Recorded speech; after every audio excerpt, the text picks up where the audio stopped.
अस्सलामुअलैकुम। Welcome back to my YouTube channel. मैं हूँ इरम तबस्सुम। कैसे हैं आप सब? उम्मीद है ठीक होंगे। आज मैं अपने प्यारे बहनों के लिए बहुत ही खूबसूरत और बहुत ही प्यारी डिज़ाइन लाई हूँ जो कि बहुत ही ज़बरदस्त है। आप देख सकते हैं माशाल्लाह ये ड्रेस बहुत ही खूबसूरत और बहुत ही प्यारी है। इस पर हमने बहुत मेहनत की है। इसके पूरे फ्रंट पर छोटे छोटे फूल बनाए हैं जो कि बहुत ही खूबसूरत हैं। आप देख सकते हैं इसके फ्रंट पर हमने बहुत ज़्यादा प्यारा और ख़ूबसूरत काम किया है।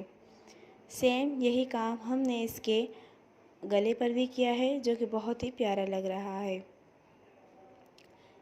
इसके आस्तीन भी फुल हेवी हैं जो कि बहुत ही खूबसूरत लग रहे हैं। उम्मीद है मेरी प्यारी बहनों को ये डिज़ाइन बहुत ज़्यादा पसंद आएगा। कोई भी अगर आपको कमेंट्स में कुछ कहना हो या कोई भी ड्रेस तैयार करनी हो तो हमें प्लीज़ कमेंट्स में बताया करें।